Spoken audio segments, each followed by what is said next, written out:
We're finally done with our demolition. We're not done with the demolition. We lied.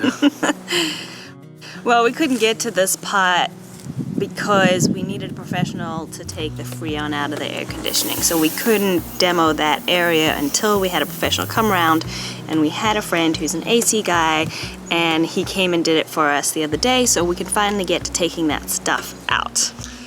I was kind of like, oh, let's just leave it in, but Don says It's so much weight between the compressor, the coils, the tanks, I don't even know what the big coily, it looks like a radiator, that's all I know what it looks like. But those things weigh a ton, as we learned today. Yeah, hauling them out was not easy. Through the mud.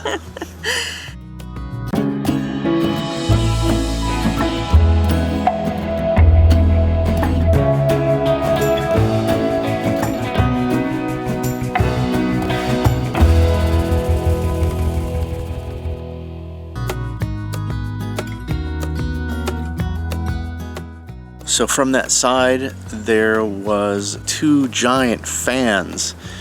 We pulled those out, and a couple like metal grates.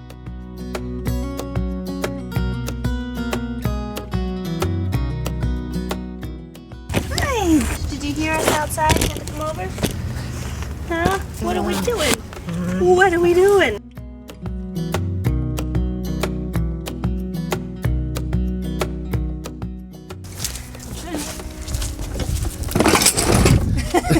I don't know if that method's gonna work.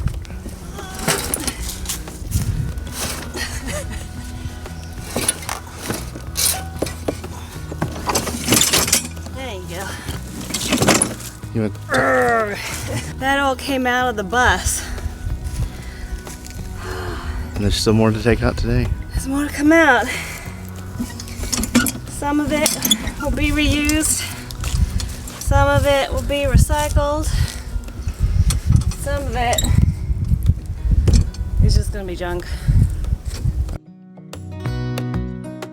And then there was also the R22 gas holder.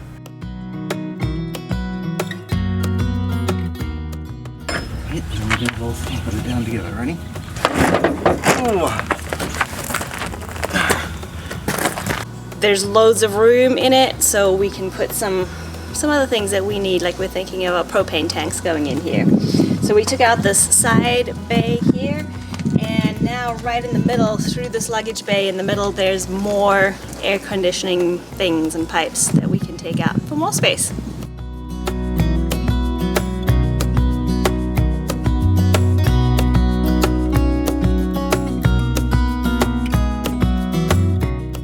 A couple of these bolts that are so tight, I had to go get super big socket wrench and a pipe. Hopefully this will work.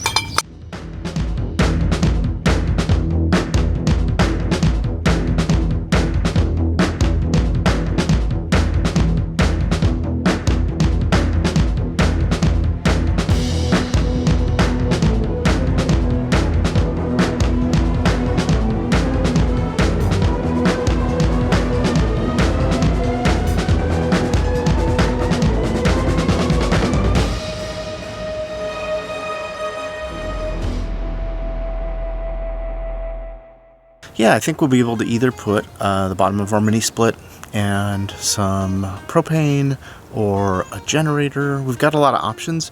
The great thing about that panel is when it's closed, it's a mesh, so it is venting out. So if we put a propane and a hot water heater down there, it'll be perfect. We don't have to worry about venting it. It's already set up. Oh, it's our kitty friend. Oh. Hi, kitty friend. Wild barn kitty. We have so many friends here to come visit us. Hi, kitty. You want to come? Hi. It's okay. Oh, are you being cute? Hi.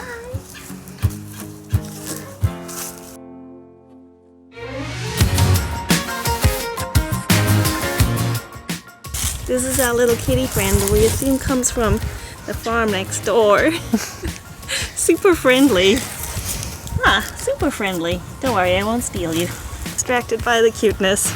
The other thing I need to look into, and maybe some of you out there who know what's going on with buses, unlike us. I'd like to keep the driver's heat in the bus to be able to turn that on. If you know anything about where the heat is, or if you could share a link to anybody who's done a repair or replaced the driver's heat, I'd love to make sure that we either replace it or get it working again at some point.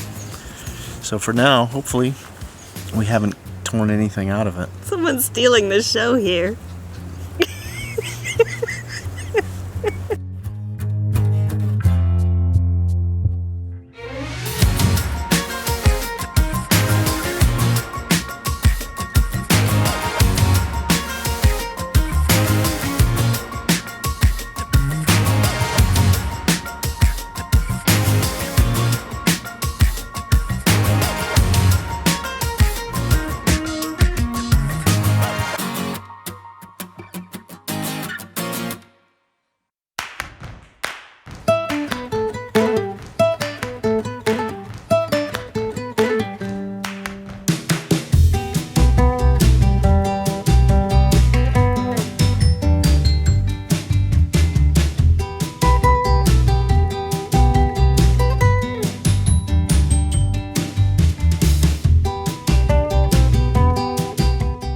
Today we're going to run some conduit piping and start to plan out the electrical wiring for our ceiling. Probably most people would do a diagram first, but we're more physical. So we're just gonna put the conduit in and then look at the space, and then from there go in and actually do a diagram.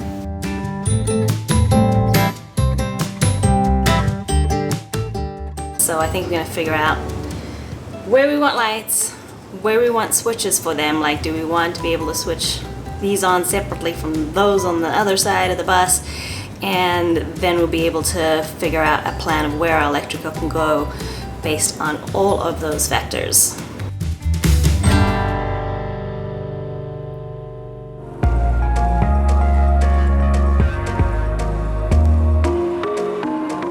You can go this way, right here. Okay. This is kitchen cabinet. Right, that's part of the kitchen. Yeah. Okay.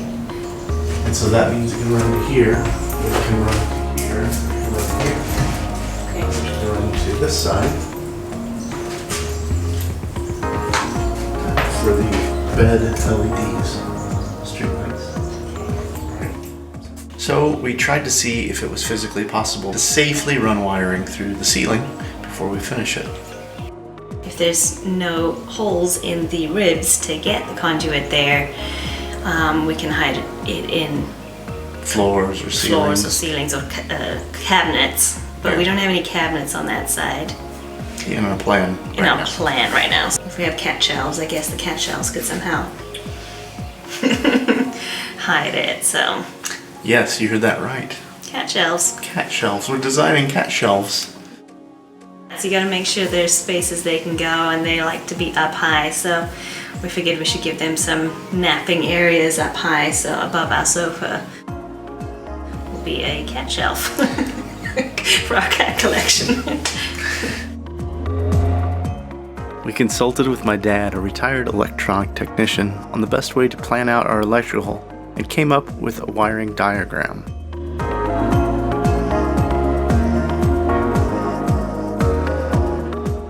We have decided to go with overhead lights throughout the bus, touch lights under the overhead counters, LED lights to run down the side of the bus for mood lighting, and 2 light fixtures over the couch area for reading. We also made some decisions as to our windows. So I think we have a pretty good plan to keep almost all of them. We're only going to remove 2 right now in our plan. Another 3 of them we want to replace with RV windows that will open and close much easier than these emergency exit windows, because they are not convenient at all to open and close.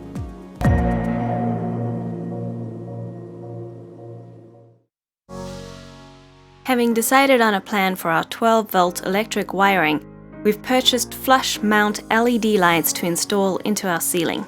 We're trying to see how many lights we can run. They look a little bigger online, but I guess the real test is going to see how bright they are. They feel pretty solid. And I know they got quite a few LEDs. And I'm testing it out with a battery charger. Yeah, these things are plenty bright. We were worried it was going to be too dark in the bus, so I was thinking we were going to need to get a couple dozen lights, but with these 6 lights, a lot of light. You may remember we have a parking pad for the bus in the works.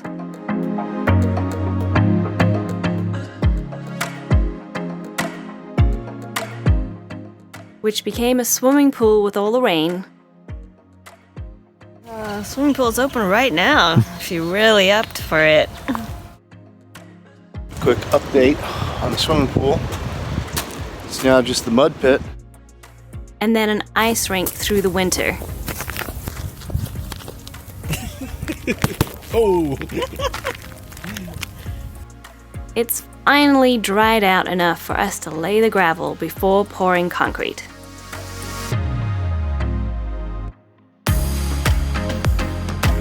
Shoveling gravel is one of my least favorite jobs on this bus build, but we're very appreciative that my mom and dad would want to put this bus pad in for us to have a permanent place to park.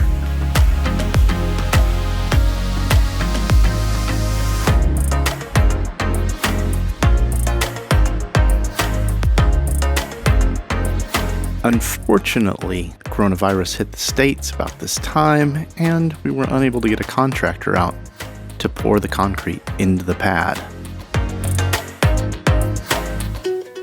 At this stage in the build, all the details count as we finalize our plan. And one of the most important details is making sure that we have a comfortable home inside the bus. But we'll share that with you next time.